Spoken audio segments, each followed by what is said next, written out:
Let's get right into it. Number 10. Driving without a human warning system. Imagine getting pulled over today because you don't have someone walking in front of your car waving a red flag. Sounds ridiculous. Back in 1865, this was actually the law in Britain. They called it the Red Flag Act, but it might as well have been called the Cars Are Scary, Make Them Really Slow Act. Before you could drive your fancy new horseless carriage, you needed to hire someone to walk in front of it. This person's job was to wave a red flag and warn everyone that a terrifying metal monster was coming their way. The speed limit was set at 4 miles per hour in the country and 2 miles per hour in towns. That's slower than most people can walk. Imagine trying to get to work at 2 miles per hour. Your morning coffee would be cold before you made it out of your driveway. The guy with the flag had to walk 60 yards ahead of the car. So if you wanted to have a conversation with your flag person, you'd have to shout really loud. This law stayed in effect for 30 years. That's 3 decades of people treating cars like angry metal dragons that needed to be announced by a sacrificial flag bearer. The law was finally repealed in 1896,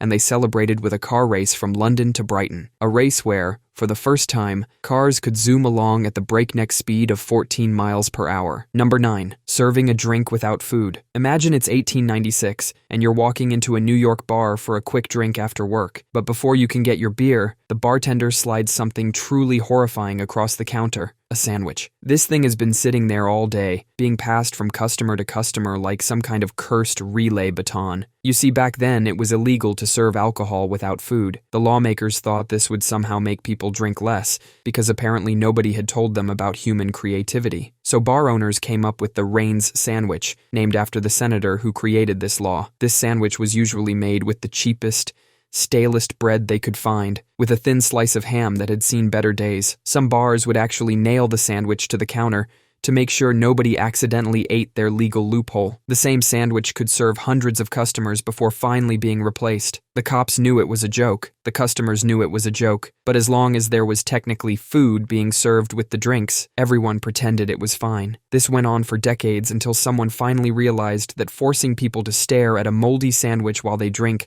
wasn't actually improving public health. Number 8. Mourning too loudly. In ancient Rome, if your favorite uncle died and you started wailing, those tears could land you in jail. They had actual laws against excessive mourning. The Romans were like, keep it classy, keep it quiet, and absolutely no ugly crying. They even had specific rules about how long you could mourn. They were so serious about this that they had professional mourners who knew exactly how much crying was legally acceptable. And it wasn't just Rome. In medieval England, some towns had laws against excessive lamentation. You could literally get fined for being too sad about your dead relatives. Imagine that conversation with the judge. Sir, we caught this woman crying too dramatically at her husband's funeral. Guilty. Pay 2 silver coins for those extra tears. Number 7. Playing the bagpipes. Imagine getting arrested for playing music, not because you're bad at it, but because your instrument is literally classified as a weapon of war. This was the reality for Scottish bagpipers in 1746, after the Jacobite Rising, where Scottish rebels tried to overthrow the English crown.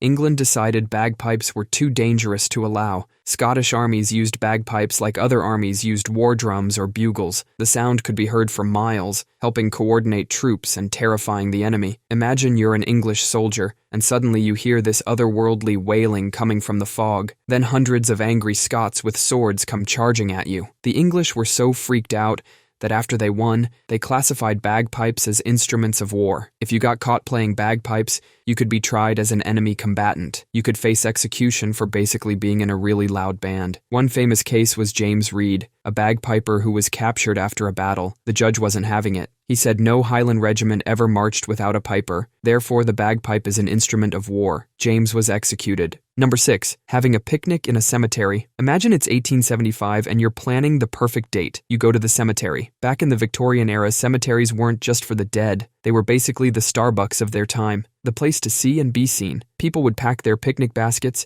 grab their parasols, and head out for a lovely afternoon among the tombstones. And I'm not talking about a few weird goth kids. This was mainstream entertainment. Families would spread their blankets between graves and enjoy their sandwiches while little Timmy played hide-and-seek behind the headstones. Some cemeteries were so popular, they had to start selling tickets to control the crowds. Mount Auburn Cemetery in Massachusetts was like the Disneyland of its day. They even had guidebooks for tourists. The trend got so out of hand that some cemeteries had to post rules. No horse racing between the graves. Don't carve your initials into the tombstones. By the early 1900s, cities started building actual parks. People realized eating potato salad next to Uncle Fred's final resting place wasn't the best idea. Laws banned picnics in cemeteries. Number 5. Charging interest on a loan. Imagine walking into a bank today and the teller whispers, "Hey buddy, want to do something illegal? I'll loan you money with interest." For most of human history, charging interest was actually a crime. Back in medieval times, if you were caught charging interest on a loan, you weren't just breaking the law, you were committing a sin that could land you in eternal damnation. The church basically said, if you charge interest, you're selling time, and time belongs to God. So if you were a medieval banker trying to make a living, you had to get creative. Some clever merchants would loan money in one currency,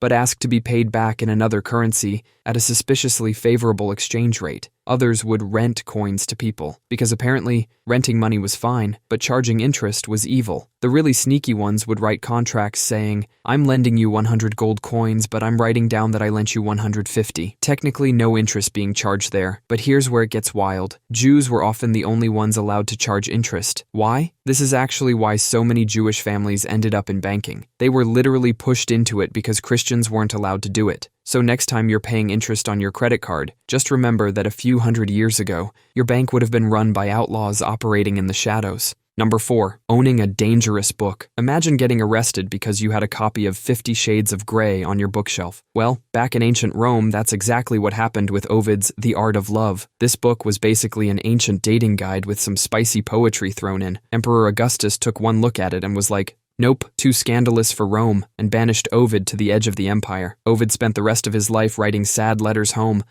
probably thinking, "I should have written about wars instead of dating tips." In medieval Europe, owning the wrong book could get you more than just exiled. The church had a whole list of banned books called the Index Librorum Prohibitorum. Even cookbooks weren't safe. If you had a recipe book with health remedies, you might be accused of being a witch, because apparently knowing how to cure a headache with herbs was suspicious. The craziest part is the church's list of banned books wasn't abolished until 1966. Number 3. Bringing cotton seeds across state lines. It's 1915 and you're crossing from Georgia into Alabama with some cotton seeds in your pocket. Congratulations, you're now a criminal. Back then, moving cotton seeds between states was a serious crime. The government wasn't just being picky. They were terrified of something called the boll weevil. This tiny beetle was like the Terminator of the cotton world. It could destroy entire cotton fields faster than you can say, "Where did my crops go?" The boll weevil started in Mexico and was eating its way north through America's cotton belt. These bugs were so destructive that some towns actually built monuments to them. Imagine being such a menace that your victims build you a statue. Some farmers tried to sneak in different types of cotton seeds anyway. They thought maybe a new variety would be weevil resistant. The authorities weren't having it though. They set up checkpoints and searched vehicles like they were looking for smuggled diamonds. Getting caught with illegal cotton seeds could get you a hefty fine or even jail time. It's like getting arrested for having a bag of gardening supplies. Number 2. Having a beard without a permit. Imagine waking up one day and finding out your facial hair is illegal. That's exactly what happened in Russia back in 1698. Peter the Great comes back from a trip to Western Europe and decides Russia needs a makeover. He looks at his nobles with their long, flowing beards and thinks they look too medieval. He grabs a pair of scissors and starts cutting off people's beards right there at the welcome home party. He then creates this thing called a beard tax. If you wanted to keep your facial hair, you had to pay up. The tax could be up to 100 rubles, a huge sum back then. Once you paid, you got this special coin called a beard token. Think of it like a license plate for your face. You had to carry this thing with you everywhere. If a police officer stopped you, and you couldn't show your beard token, they'd shave you right there in the street. The only people exempt from this law were priests and peasants. Priests because they were part of the church, and peasants because they lived far from the cities where Peter could see them. And get this